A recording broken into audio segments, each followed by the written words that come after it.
Okay. Let us know. Let us know if you can hear and see before we start. If the volume's okay, or if you need more. I'll turn it up a little bit. Looks like you need some more volume. So this is the volume where it would be at for talking. Just let me know if you can hear okay, see okay.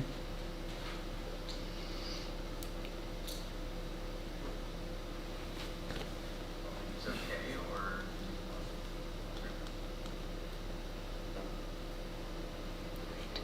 Good. good.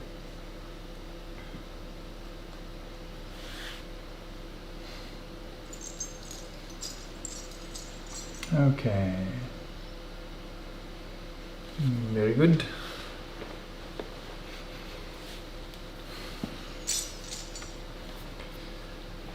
Let's just take a couple deep breaths with an intention to connect to Ganesh.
Let's also start with a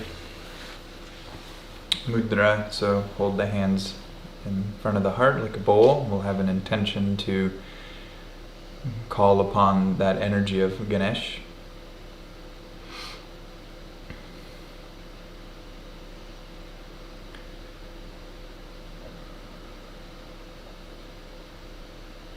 So imagine this energy going into the heart, into the mind, illuminating the mind and consciousness.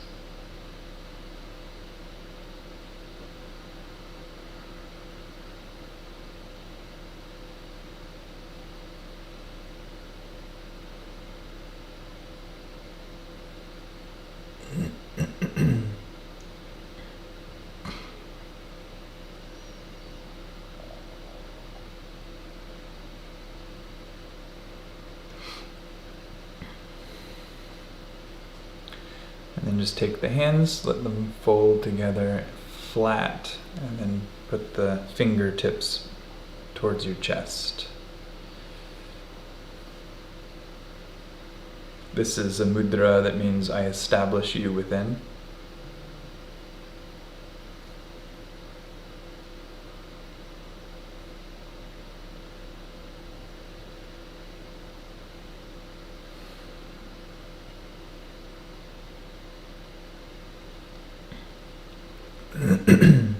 You can imagine or visualize Ganesh in your heart. Maybe his image throughout all of your cells, through the circulation of the blood, the neurons, all the electricity in the body, all of the subtle energetic processes. Then you can relax the hands in front of the heart, kind of hands pointed out with some space in the middle, and you turn the thumbs down. This is kind of like a it's kind of like a grabbing onto God's feet kind of mudra. It's almost like it's saying with humility, kind of like saying, look, I know you know, to put it in human terms, I know you got a lot to do. But I'm asking for special attention right now. Please focus on me. Please be with me. Please don't leave me during this time period as I connect to you and worship you, which means to bathe the heart and the mind in your presence, your essence.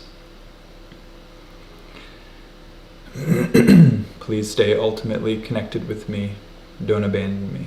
Now, these are human words, of course. This is not, necessary, but because our minds always think of going towards and pulling away, it's kind of how we think. So it's good to pray in your own language, going towards something, going away, keeping focus, getting distracted. So praying like how you might actually feel and relate to God might actually make more sense to you and feel more meaningful than if you just used some superior language or something like that didn't really feel like it hit the mark. Okay, and put the hands just in prayer in front of the heart. This is, of course, just kind of it's many things. One is just bringing the two into one. This is a gesture of submerger, of release, of surrender, of allowing, letting go of your separate identity into the whole, into the cosmos, into the divine, into Ganesh.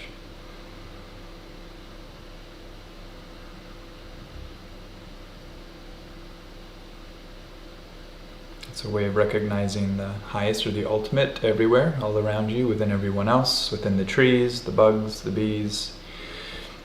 There is no place that God is not. So this is an attitude of respect, love, and worship, connection, recognizing the divine in everything.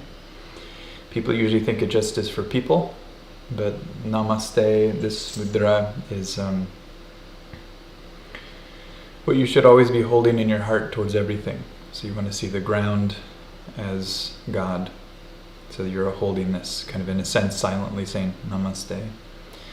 You say it to people, you say it to bugs and spiders and dust and trees and sky and clouds and supernovas and subtle dimensions. We hold this attitude for everything.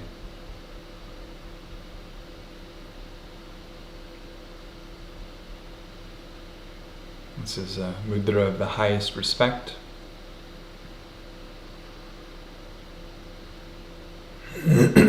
With this mudra, many times you're supposed to bow your head. The reason for that is that you're kind of letting go of the lower processes, the lower energy centers, and you're opening up the crown. So we have that where you're kind of bowing your head. You're saying it's a sign of humility. I don't know everything, so please fill me with your knowledge.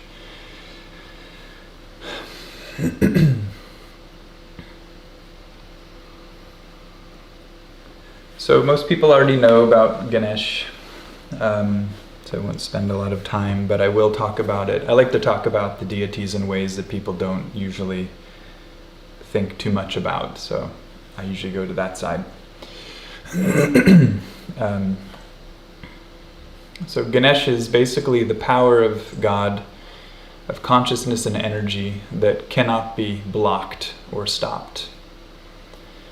One of the reasons, but not the only reason, that the symbolism has been said to be linked to kind of the form of an elephant symbolically from the cosmic levels, because it could have been linked in different ways to any other form, is that if an elephant is choosing to charge or run in the direction it wants, nobody's going to stop it. It's just going to keep going. Is it going to knock down the trees in its way and just knock down the huts, and it'll go where it wants? If it really is dedicated, it will go. So that's one symbol, one reason for the symbol. Another is, which is the bigger story, which I probably don't even need to go into because likely Swamiji will do it during the retreat, I would imagine. So hopefully you have some backstory on Ganesh and how he was formed. But long story short, Shiva, pure consciousness, Shakti, pure energy, are one and the same. They are quote-unquote married, united, which means inseparable. They're not a couple, they're the same being manifest as the divine masculine, the divine feminine, but in a cosmic principle, not limited to just the archetype of the body. So then, Shakti or Parvati wanting to create something of her own. So she creates a form, which is her son at that point, because the power of God creates it. The energy, the Shakti of God creates it. But in a sense, without the connection with the consciousness. So if something is built but not coming with both sides, it cannot last. So that's kind of the metaphor of the story. Why? Because it goes into later where Shiva has to kind of destroy Ganesh because he wasn't obeying the divine law. He wasn't allowing Shiva to kind of get through. He was blocking him. All the details of the story aren't that important right now, but kind of sounds like a very strange story, which most of them are. It's the divine soap opera. But they illustrate something very important. So, Shiva cannot manifest without Shakti, and Shakti cannot manifest without Shiva. So they're needed. They're both the creation process or cycle. So then Shakti decides to create Ganesh, to kind of be with her and as her son and to care for, to love, and he has his tasks to take care of for her. And then so, not knowing who his father was, Ganesh challenges Shiva when Shiva wants to come into the area where Ganesh was supposed to protect. And so Ganesh, by his own nature is doing what he was programmed to do, so he's not doing anything wrong by the role he's been given by Shakti, but because Shiva is the other half of the divine nature, he's being, by ignorance, he's not seeing the fullness of the divine law. So he's kind of not really following the divine law. So just that one part I wanted to kind of talk about. How many times do we think that we're following the divine law? When you really think about it, are you really following the divine law? So when you create something that you think is for the divine, but it's actually not for the divine, the idea of the story is it cannot last, and it's kind of one of those things that will be destroyed in the long run. So it's an interesting way of kind of looking at it. There's another. I've always explained these things in different ways, so this is just one angle. You'll hear me talk about the same story in other angles, but we'll kind of stick to this one angle. This wouldn't be the complete way I'd explain it, but this is enough for the principle today. So you're built by energy, so you see your energy, right? Your energy, this is energy, it's all energy. Why? The scientists say it is, so it must be. It's all energy. Spiritualists, the yogis, scientists, they all say it's energy, so we're all in agreement. It's all energy, it's all Shakti. But we don't know Shiva. We don't know our own consciousness. That's our problem. That's why anything you build will not sustain. It will not last. Build your home, build your future, build whatever you want. It will not sustain. It will not last. It will sustain for some time. Just like Ganesh was created, he sustained for some time, and then he was eliminated. Now, because it was the will of Shakti to have Ganesh, Shiva said, okay, fine, I will allow him to come back to life, but not in the same form. And so this is where the symbolism gets mighty complicated, but just to say, he was only allowed to come back if he was in a different form, which was going to have basically the head of a particular animal, whatever the animal was of a newborn that was facing a certain direction, sleeping in a certain direction. I believe it was the head that had to be facing north or something. If it is north, then that's kind of an obvious symbol. It would mean going, towards the higher consciousness north. But it could have been a different direction, in which case there still would be a good symbolism, so it doesn't really matter what the direction is so much. The point was, Shakti created it like a human, out of clay, created him out of earth. Parvati created Ganesh out of earth, just took some and said, I wanted a son, and boom, she has a son named Ganesh. So consciousness basically obliterates it because it cannot be. And what he chopped off was the head, because the head is the symbol of control. If you don't have a head, you can't move your body, right? In that sense, so you need a head. It's your sign of control. So the control of Ganesh, you could say, was so beautifully aligned, but not 100%, because it was according to Shakti's consciousness and will and energy, but not to Shiva's, because he didn't know who Shiva was. He didn't know who his father was, or he didn't know who the Supreme was. This is all symbolism, so it's all made in this very spectacular soap opera kind of way, in a way to get us to reflect more deeply. Sometimes the stories can be fairly out there where, it can be hard to understand the symbolism. But the beauty of it is that, so it was destroyed by Shiva, so it's saying that anything created by Shakti but not with Shiva will not last. And also too, the same applies to the other side. Anything created by Shiva but not with Shakti will not sustain either. It's not a team effort, but two halves of the same. So it's required for both sides to go forward. So that's the beautiful symbolism. So then, in order to bring Ganesh back to life, basically he said, okay, fine, go get a head of an animal that's sleeping in a certain direction and put it on his head, and he will be, back to life, but not as he was, So when he gets up and he's alive now, Shakti Ma or Parvati was like, what is this? This isn't how I made him. And he basically says, well, he can't be like how you made him. He has to be how we made him. So it's kind of showing the power of the two working together. So it might not, there's a really important story in this. There's a lot, but another one is, you might have your own plan according to how you want to energize your life and direct it, but have you noticed that it doesn't quite work out the way you think?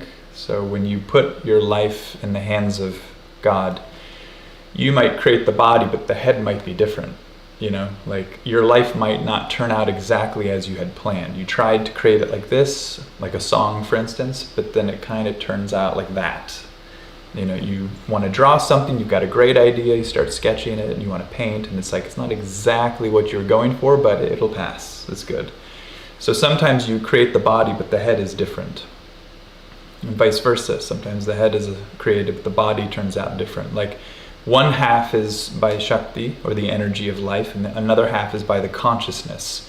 They both have to know each other to be long-sustaining.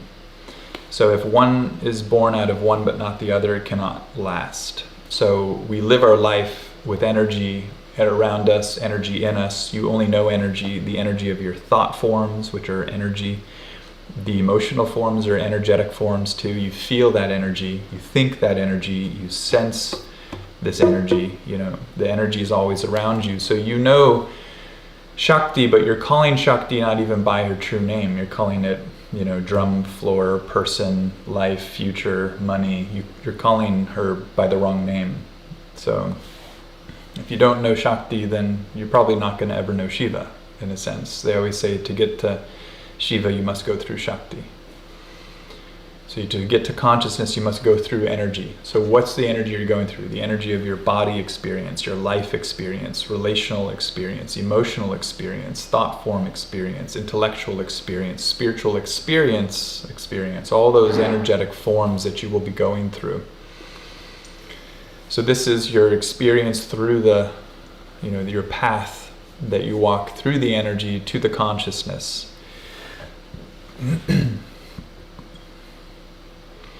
So then when it's created from both, it turns into something of the highest respect. So Ganesh, when he was built again, but this time with the head of an elephant and the body of a human. That's why you see, the image like that, as most of you already know. But in case anyone's online that doesn't really know. But so when you see that, it's kind of like that is the creation of the two. The natures have come together to create something, maybe not quite what you wanted, maybe not quite what you thought, but something quite spectacular, something quite beautiful. And so even the station of Ganesh had been changed. So he was just protecting Parvati and kind of, doing whatever she wanted. And he was just kind of, in a sense, another god along with the rest of the gods.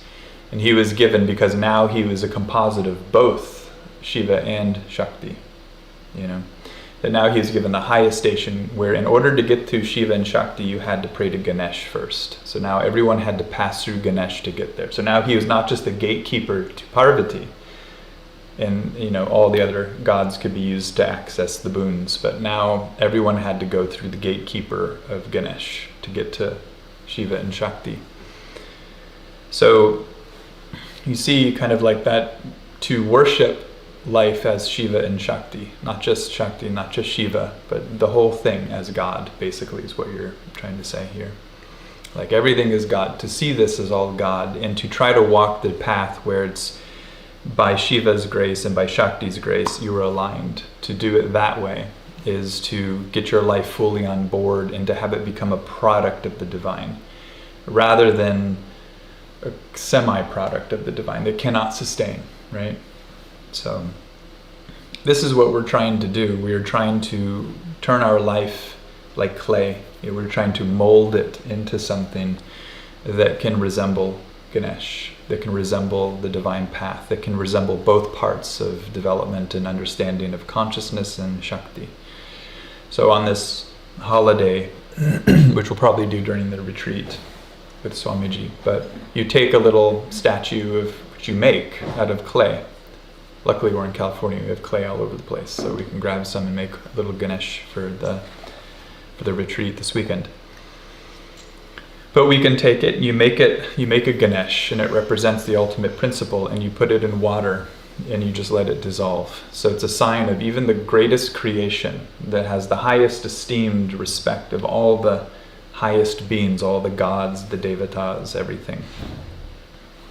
That you put back in the ocean of consciousness and you let it just absorb back. So even the highest station has to go back to the Supreme. Everything gets absorbed back to the eternal. So that means that even your highest experiences you need to let go of. Of course, if someone hasn't had that many highest experiences, they might not ever think like that, but you let go of the lowest to purify, to become clean. You gotta let go of the middle to become clean, and you gotta let go of the highest to become clean. Anything you are holding on to is, you holding on to something that is kind of a part of creation, but not the whole thing. So if you really want to flow with the divine grace, try to make your life more aligned or molded with the grace of Shiva and Shakti. So when we connect to Ganesh tonight, that's just a different take. These stories have so many principles kind of attached to them. You could just kind of pick one and go into it, like if it was the animal sleeping a certain direction, you go right into that and that would become a Dharma talk. So it's like these stories to the untrained mind or awareness, someone who doesn't have the poetic spiritual mind kind of built yet, they're fairly abstract and strange, and some might even look at them and see them as useless. But poetry is a way of tuning into the depths of creation. The poetry is not so much about the story, even though that's a part of it, it's about the symbolism. What does this one symbol mean? This cosmic archetypal symbol, how does it mesh with this other cosmic archetypal symbol? You can't just say a word, well, God had to cooperate with God, and they made it work, and like you have to go deeper, and these symbols are trying to go as deep as possible. They're written by beings who spent much time deliberating on this and deciding what should be said, and for some beings, they, for various stories, they could also be in that state of enlightened consciousness for many stories that are out there, and so that's how they're trying to communicate to you. They know that you think in stories. So they give you stories. As Swamiji was asked once, he was asked, why do you tell so many stories? He says, I tell stories because you don't listen. So it's a way to kind of get your attention and make you also not feel confronted. Imagine if he just pointed at you and said, here's your problem, you know. But if you hear a story and your problems are laden inside of it, it's like, oh, okay, I can fix that part of me. That's nice and soft and not confrontive, so I'll fix that part of me. So it's an easier way of doing it. But you have to be willing to hear and then self-apply. Take that and then fix it. Don't just fix it by hearing it, say, yes, that makes sense, I will fix that, and then not. You have to really try to make the change. It's a lot of effort. It requires a lot of elbow grease. You have to really look into it and do what you can to try to make the resolution. You're only getting your mind and heart, body, your life resolved with the divine forces. You're trying to become in a full state of surrender to the Supreme. So you can set your intention. I'll tell you one thing that helps when you're setting your intention as a way of connecting to Ganesh. Most people, when they hear remover of obstacles, they immediately turn it into something self-centered. Yay, I'm going to remove the obstacles to a job. I'm going to remove my obstacles to making money. I'm going to remove my obstacles to getting a partner. I'm going to remove my obstacles to, something. Forget about Maya.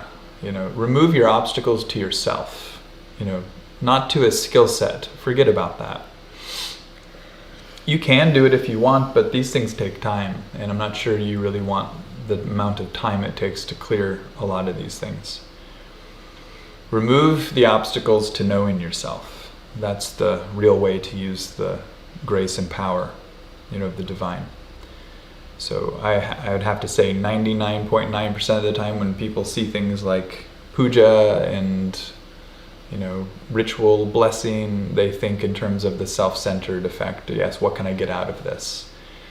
You want to erase yourself. You're not trying to get something out of it. You're trying to get nothing out of it. And not even yourself, not even your intentions. You're trying to wipe the slate clean. So I would have to say that mostly a lot of the spiritual processes are, in terms of the highest marker of evolution and development, are used for the lower purposes instead of the higher. And I think that's the biggest issue with why spiritual seekers end up feeling like their path goes too slow. So set the intention to have Ganesh, who can remove all obstacles, wipe the slate clean. Ask Ganesh to help you kind of, in a sense, forget about your limitations.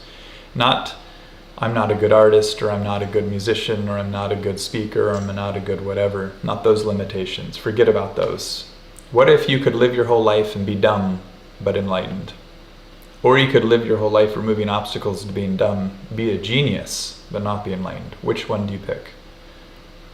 You could be a musician that's celebrated across the earth and not be enlightened. Or you could be a musician that only practices in your closet, everyone thinks you're horrible, no one wants to go play with you, and you can have enlightenment. Which one do you want? Take your pick. Kind of like, you only have this one life, you have a short amount of years, so the span of time is there, and that's a real consideration. Which one do you pick? And time and time again I see that, I think it's a common trait or a trend that God is used for the wrong purpose. Yes, God can be used for any purpose, but the point of asking God for boons, please God give me the job I've always wanted kind of boons, or the relationship I've always wanted kind of boon. The point of asking for those boons is, it just means if you're still wanting things, it means that you're not at the level to become thingless, to become formless, to become supreme. You're not at that level. When you have a lot of desires that you still want fulfilled, it's just indicating you're not ready for enlightenment. So when you know that about your wish list, I think it can make you kind of stop for a second and say, wait, do I really want to pray for this, or do I want to pray for enlightenment instead? Why am I praying for so many things to happen? Like the whole idea of seek the kingdom of God, all else shall be granted to you. Like, don't go after the little things, go after God. Don't go after what God can give you, the power that God can use to benefit your life, give you more comfort, erase your pains. Forget about all that. What if you could have enlightenment instead? There have been well-known saints that just pray to take the suffering of the universe onto themselves, that have actually successfully accomplished that, where they were in great amounts of pain, their body just disintegrating on them, and yet they were in a state of bliss, and even though their body should be smelling putrid, was smelling like roses and floral scents, and everyone was confused around, So there are real accounts of this. It's like, what do you pray for? What do you ask for? If you're praying for comfort and to not have pain, you're no different than any other person. And I'm not saying that's a bad thing to pray for, but I am saying that you've got a much bigger adventure ahead of you that maybe that type of prayer slows you down for. It gets in your way. It's your obstacle. So use the great obstacle breaker, Ganesh, to break through that obstacle. So if like a saint says, make a wish, any wish you want, just make a wish. The best wish you could have is, I wish for no more wishes. I want no more wants. That's my wish. That's my desire, to have no more desires. If you could have anything you want that could make you happy, wish for nothing. Let go of your desires. That's going to work in your favor. It may not seem so, but it works in your favor. So, utilizing God's power, because Ganesh represents the composite of the divine power on both sides, now that I've gone through the symbolism. So now the question personally, this is how I've turned it into a practical scenario. What do you do with God's power that you're calling on? So if you're asking for Ganesh to come help you, why? What do you want from God? That's the next thing. Question your motives. So what we were just going over was your motives. Question your motives. What do you want from God? So just because you pray to God doesn't mean you're praying to God for the right reasons. Everyone thinks, I pray to God all the time. When I hear that, like a religious thing, my idea is not, that's a spiritual person. My idea is, what do you want? That's my first thought. Like, what do you want from God? Why aren't you fulfilled? Like, what are you needing? If you say, I just want to depend more on God because I want to learn to do that, it can be good. But if you're really just using God as a slot machine, just keep popping in the quarters, popping in the prayers, and just pull on the handle and wait for jackpot to happen, that's just the wrong motive. You should be seeing the love and bliss and the grace and goodness that God is and saying, I want to be with you. And then God says, what do you want? And you say, nothing, I just want to be with you. So when you don't feel that for God, you don't really have devotion, love, and affection, bliss, kind of connection with God, that unity. Then when you pray to God, God's like a distant figure that you're just hoping you're going to get something out of. So you pray to God thinking, give me something good. Well, you could have God, but instead you want what? God or what? Enlightenment or what did you pray for? So you have to really check yourself. You need to examine your motives. That's what contemplation is for, to become clear in yourself what you're even asking. It makes the devotee become of the highest quality because they don't ask for anything that's pointless. They look ahead. They create long view. As Swamiji talks about, you need long vision. You don't just pray for stuff. You ask, in the long run, is this what I want? If I get this, is this really going to be what I want? And if you're of the mindset that says yes, then maybe you should reconsider what contemplation is. It's an art form that helps you know yourself.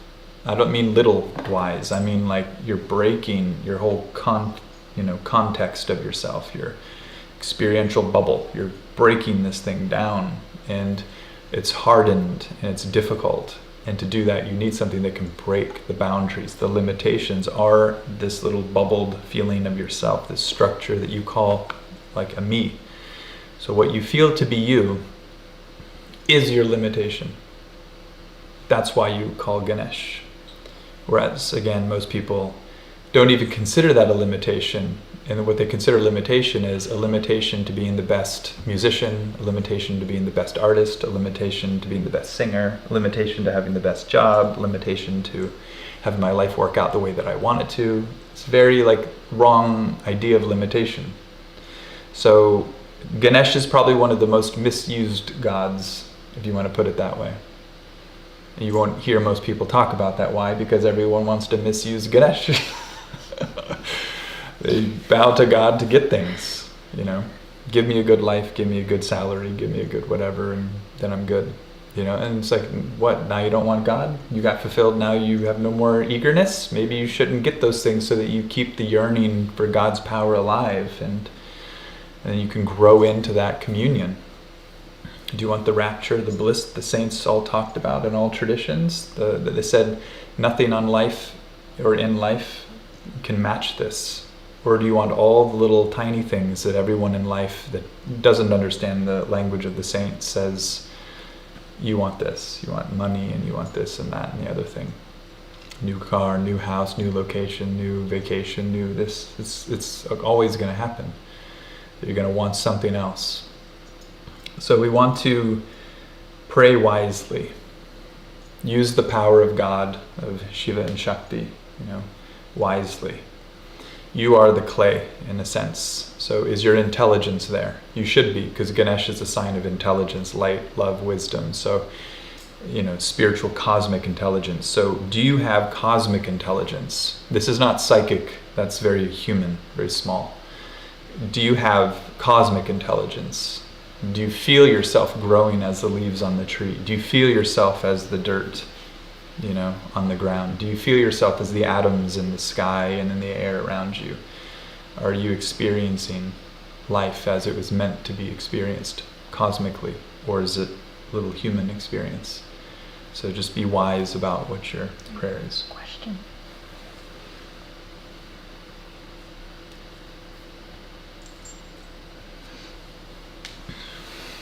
So question, it's a good question.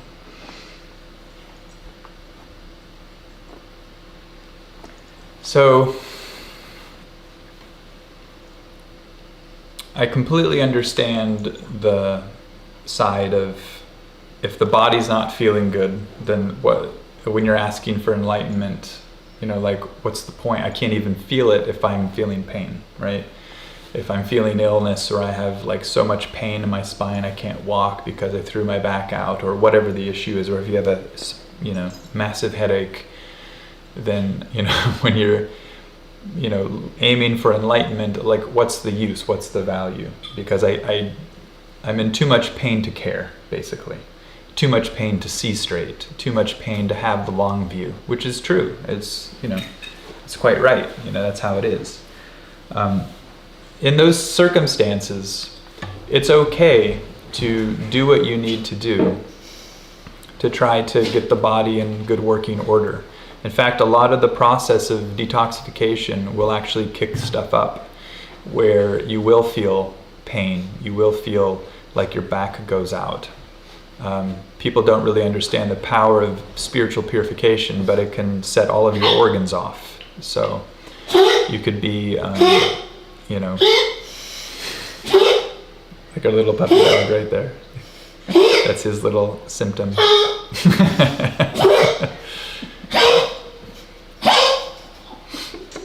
There we go. Good job. He exploded. So he has a collapsing trachea, so he has little breathing issues here and there. But so focusing on the body and the mind and getting it in a healthy, balanced state is a part of the path. You don't want to neglect the body. You don't want to neglect your heart. You don't want to neglect your mind. We're not talking about neglect, pray for enlightenment, and neglect the rest. We're just trying to make sure that we take care of the body, take care of the life, take care of our relationships, that we're doing so that we can be lined up with the highest nature, that we're doing it for the right reasons. It's a motive-based thing. So, for instance, somebody might want to fix their pain just to feel comfortable, and enlightenment is really just a far-fetched topic that they don't really actually care about. And there's other people who only want to walk the path, but they have all their physical ailments arise, mental and emotional ailments arise. So all we can really do is understand that we want to keep the trajectory correct, so that when we're working on fixing the physical body, we're going in the right way, rather than kind of doing it for whatever the reasons are, which is I just want to have a happy, pain-free life, which is like not a problem. I'm not saying that means you're a bad person or something if you want to have a happy, pain-free life. Who doesn't, right? Like that's just how all people think and talk. But when we're looking for enlightenment, we are kind of opening ourselves up to life and all the challenges and pains and joys that come as a part of the process. We're not looking, none of those are endpoints for us. So whereas someone who just wants to be pain-free, that might be the end point.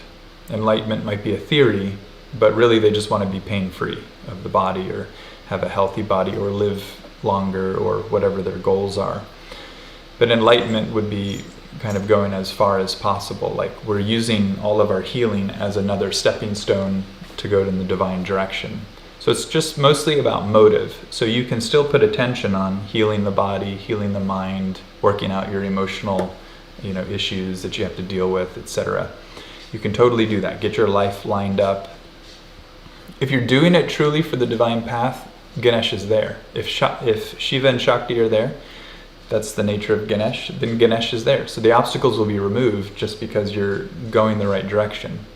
But if you think that this is what God wants you to do, but God really wants you to do this, but you want this too much where you can't listen to God, then that's where those things get you more entrenched into the Maya of life, into the illusion. And that's usually where we walk that path. We're like, that was fun and all, but something was off.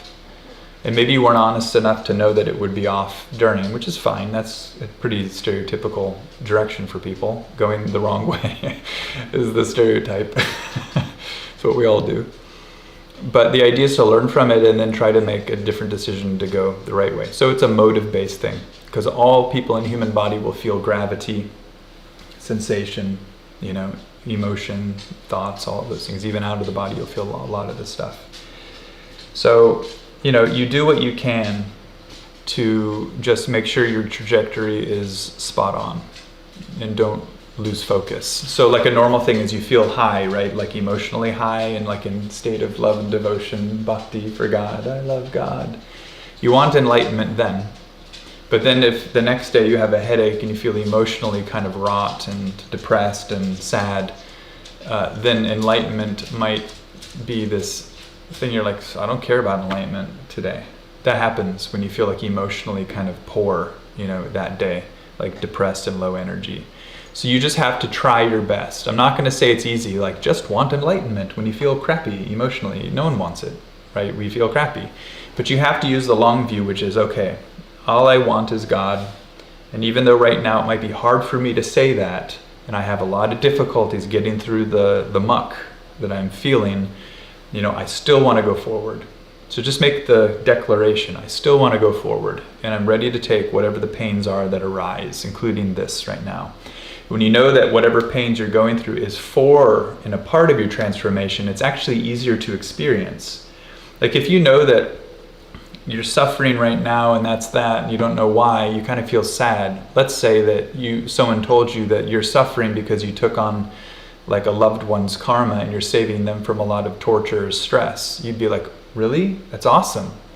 Okay, give me more. Like you don't care, because if you love that person that much, you're quite happy that they don't have to go through the pain, right? So it has to do with love and understanding and direction. So when you're motivated by love and wholeness, then everything kind of falls into place. So you'll feel like the suffering's worth it. But if you're not motivated by love in the Supreme or for the Divine, and you feel pain, you're going to be angry at God. That's the first thing usually. God, why doesn't God help me? And this is pointless. And why am I suffering? This is a stupid path and I don't get it. And how long have I been suffering for? And it's a very immature response. And yet anyone can find that part in themselves that did that, So it's important to know when that little mind part comes up, where you're feeling emotionally deprived and troubled, and work it out so that you can keep consistent with the goal. Because really the path is like this. The path is not like this. So it's not like this.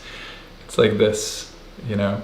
So you have to kind of try to embrace the ups and downs and say, okay, well, if this is a part of my process to go down here today, I'm okay with that because I know ultimately it's for my own good and God will see me through it. Then all of a sudden you're not there, you're here. You might still feel crappy, but you're elevating. And maybe by tomorrow you'll feel better, versus if you didn't think like that, maybe by next week you'll feel better. So it compresses the suffering and it eliminates it faster. You're getting like the graceful impact that zaps it, melts it all away. So that's something to keep in mind.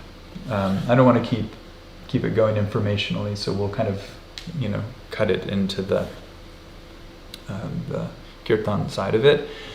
But have that as a background reference for just your life, your trajectory, your path, and also when you invoke the grace of God, aka Ganesh in this sense, why are you doing it? You have to understand why you're invoking God.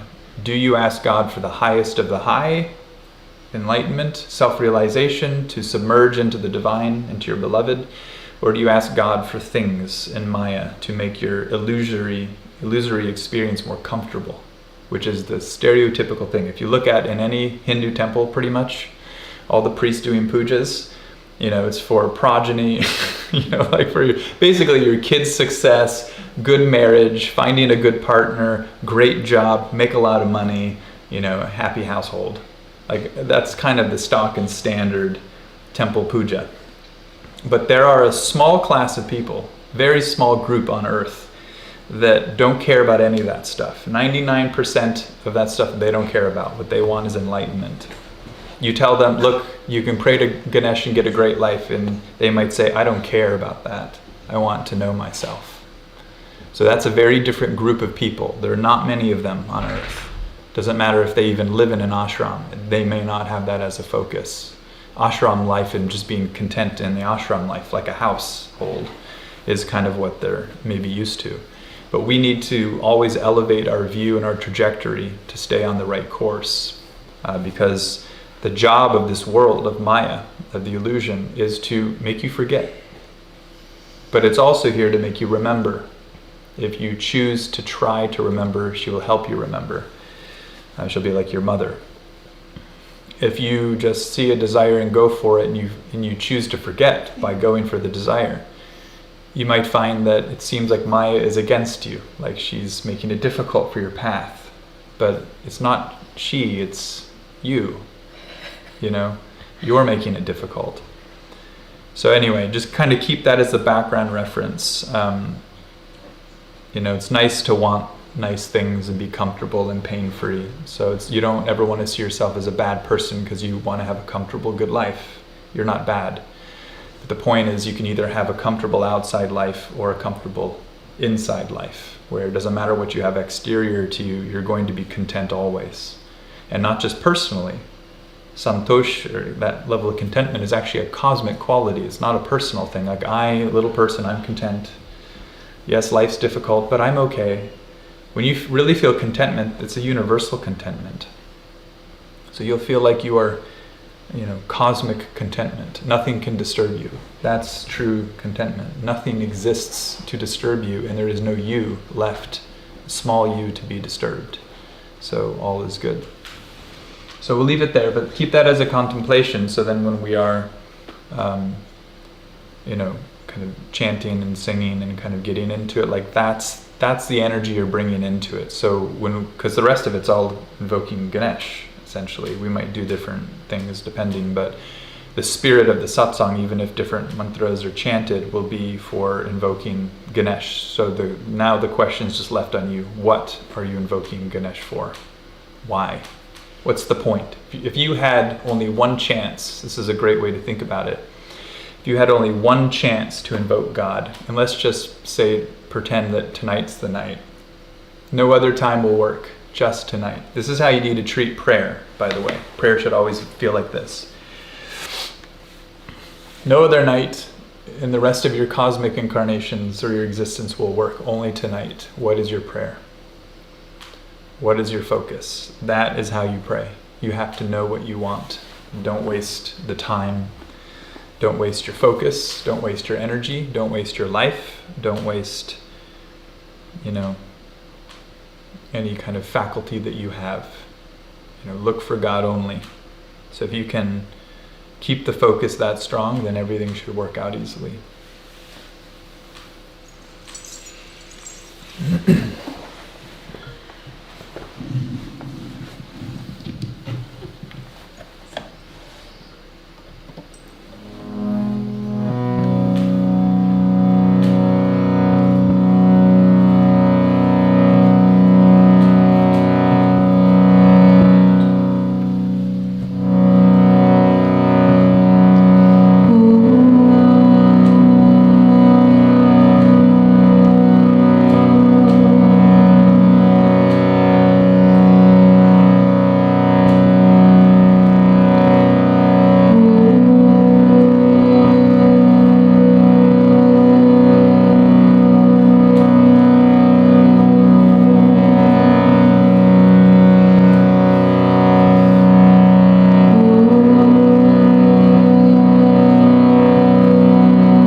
Om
So as the retreat and the holiday approach, do what you can to prepare, whether you want to fast or choose to meditate more, or kind of slow down on your desires, or kind of rethink your life about the direction that you want to take it. Just get really clear and kind of cut out anything that's kind of extraneous, any additional things that are added to your life that aren't really that necessary, and just boil it down to what is essential. As Swamiji says, the only two things you have to focus on is the immediate, which is what's right around you, and then the ultimate, which is that everything is Brahman, everything is God. So you can have some plan, but it's more about learning how to be fully present in the moment. If you know what your plan is, you can be present in a certain way, but the idea is not to get lost in hopes and all these ideas about how things could be when they probably won't be like that anyway. So try to be present, focus on the ultimate, do what you think you need to do in your life to kind of get more focused, to clean it up so that you can really make the most out of the retreat that's coming up if you're going to be attending that, and also Ganesh Chaturti. So if you want to participate that, in your own way or during retreat. Okay, many blessings to all. May the grace of Swamiji and Ganesh, Shiva, Parvati, Kartikeya, may they all be with you, and any other divine support or aids that you need to assist you with your journey. May they be with you deep within your heart and consciously felt. May you feel their presence. Om Shanti, Shanti, Shanti.